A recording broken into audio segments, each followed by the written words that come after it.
Okay, so today we are diving into an absolutely wild legal case. It starts with a completely bizarre bill and spirals into allegations of a massive criminal conspiracy, arson, and a bold new legal theory that could literally change how federal courts deal with corruption. We're talking about the Hartl versus Gamus case. All right, so where does a story like this even begin? Well, for this one, it starts with a single, pretty staggering number: $71,423.18. This was the amount demanded from property owners Keith and Paul Hartl, threatening foreclosure. But it's how they got to this number that turns a simple bill into, well, the first clue in a much, much bigger puzzle. Right, so this brings us to the big question, the one that kicks this whole thing off. How on earth does a relatively small city levy for a property cleanup balloon into a foreclosure threat for over 70 grand, especially when the vast majority of that bill is for water that was never ever used?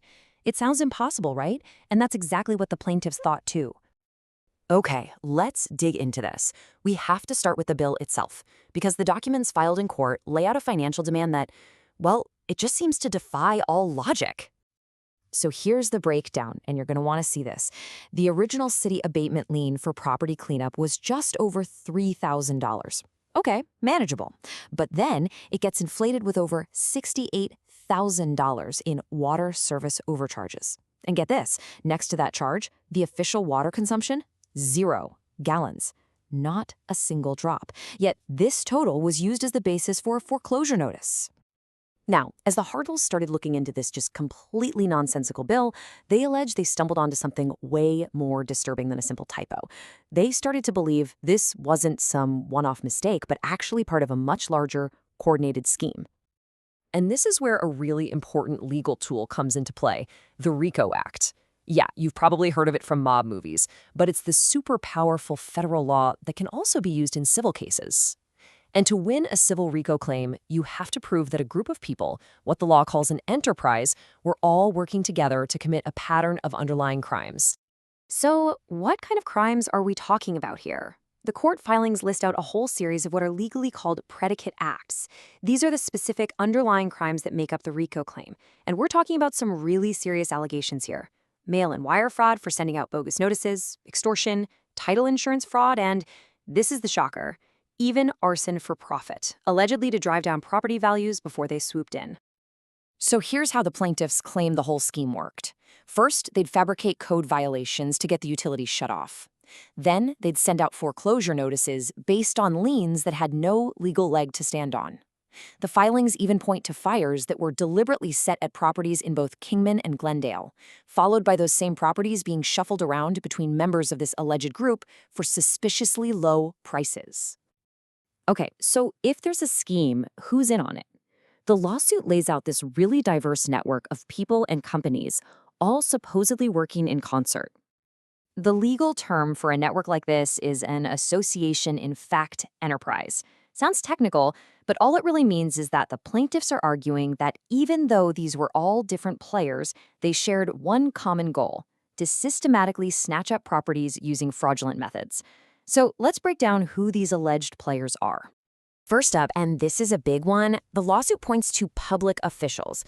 The list of defendants actually includes employees from Phoenix Code Enforcement and the county treasurer's offices in both Maricopa and Mojave counties. They're accused of basically using their official jobs to make the whole scheme possible. Then you have the private investors and their companies. Names like ENG Properties and Andrew the Homebuyer LLC pop up. They're the ones alleged to have actually acquired the properties once they were in distress. And finally, the court filings say you need professional facilitators to make all this look legit, right? So this group includes title agencies and law firms that are accused of helping to process the fraudulent property transfers. You can see how this alleged scheme cuts across both the public and private sectors. But here's the thing: suing government officials, especially in federal court, is incredibly difficult. So the plaintiffs immediately ran into this massive legal wall. And to get around it, their filings proposed this really novel legal argument, one that honestly could set a huge precedent. That roadblock has a name: the Rooker-Feldman Doctrine. In simple terms, it basically says you can't just lose a case in state court and then run over to a federal court to try and get it overturned. Federal district courts just don't have that kind of review power, and that's exactly why the case got dismissed at first. So you've got this standoff. On one side, you have the standard rule Rooker-Feldman, which is like a big stop sign saying the federal courthouse door is closed. But on the other side, the plaintiffs are proposing something they've called the Hartl Doctrine, and their argument is pretty radical. They're saying, hey, if a state court judgment was only obtained because of systemic fraud by a criminal enterprise, then it was never a valid judgment to begin with. It's void. And if it's void, well, there's nothing for Rooker-Feldman to block. So here's the core idea of the Hartl Doctrine. It argues that when the whole judicial process is fundamentally corrupted by an outside criminal enterprise, the judgment that comes out of it is void ab initio. That's a fancy Latin term that just means void from the very beginning. And if that's the case, the usual respect and deference federal courts give to state courts, that gets waived because the integrity of the whole process was destroyed from the get-go. Okay, so armed with this new legal weapon, the plaintiffs aren't just asking for money damages. No. The remedies they're demanding are some of the most extraordinary, high-stakes things you will ever see in a civil case. They're asking the court to freeze the assets of every single defendant. They want a neutral receiver to be appointed to literally take control of the fire damage properties and corporate accounts. And then the real bombshell. They are asking the court to order the removal of the government officials allegedly involved in the scheme. In their legal briefs, the plaintiffs actually give this unprecedented remedy a name: corporate martial law. And that term, it just perfectly captures what they're after. A federal court intervention so deep, it's like imposing martial law on corrupted corporate and government functions. So what would this actually look like in practice? The court documents lay it out in 3 steps. Step 1, remove the specific officials from their jobs. Step 2, appoint a neutral overseer, a special master, to actually manage the compromised city functions like lien recording and code enforcement. And step 3, permanently ban the defendants from ever holding that kind of government authority again. I mean, this would be a breathtaking assertion of federal power over local government.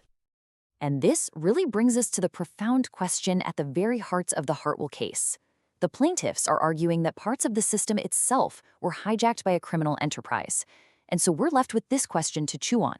When the system itself is the alleged problem, can it also be the solution?